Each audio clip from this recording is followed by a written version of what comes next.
Tot kinsa gawisiw, balon ko nagbalasiw. Ading arayaten nak, utot ko marigatan nak. Ni, okay siya ba? Nagalas mo rata nga bilitan. Anong sabi mo?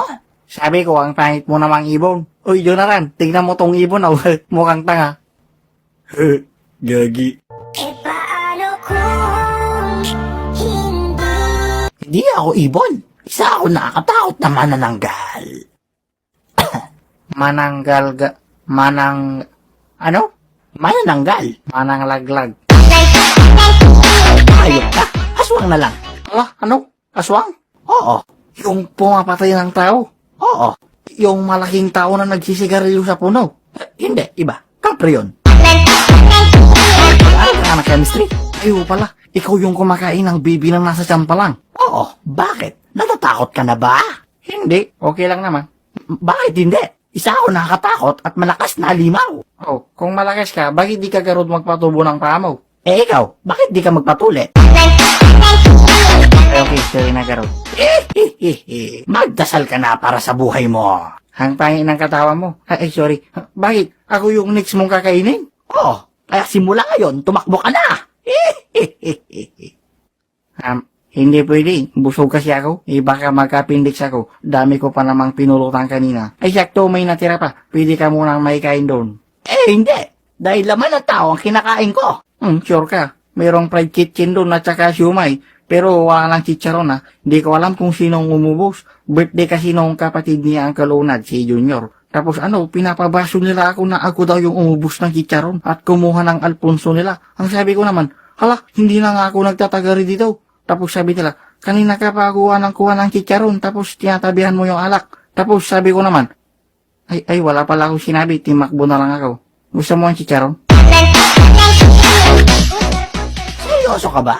Hindi mo ba naiintindihan ang nangyayari ngayon? Akala mo nagbibiro ako?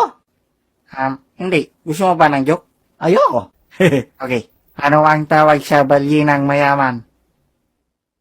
Ano? Hindi Kuya Will. Tabot. Wala ka na ngang pa, wala ka pang utak. Sige, ako naman. Ano ang pagkain ang susunod kong kakainin? Ano ka ron?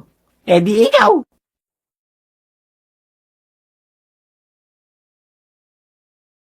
Tanga. Hindi ako nagbibiro.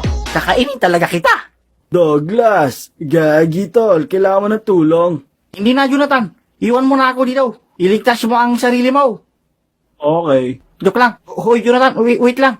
Ayaw, kinanay, iniwan ako. Wala na makakatulong sa'yo.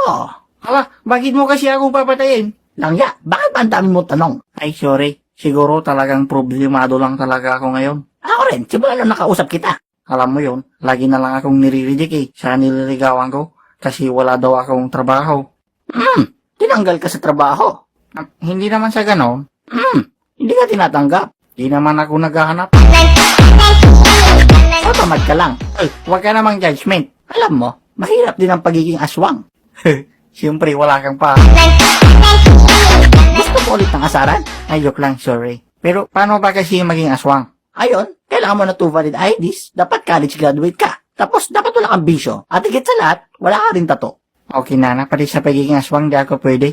Alam mo, lahat ng tao may kanya-kanyang tadhana. Malay mo, ganyan ka ngayon. Tapos pagdating ng araw, ganyan ka pa rin. Kailangan mo lang talaga magsikap at sabayan ng dasal. Oh, thank you Sorry, may utak ka pala. So pwede na ba kita kainin ngayon? Ay sige, kakain lang karot ako para may pandagdag sa panlasa mo, di ba? Wala, ano ang kinakain mo? Boy bawang, bakit? Gusto mo? Buisit!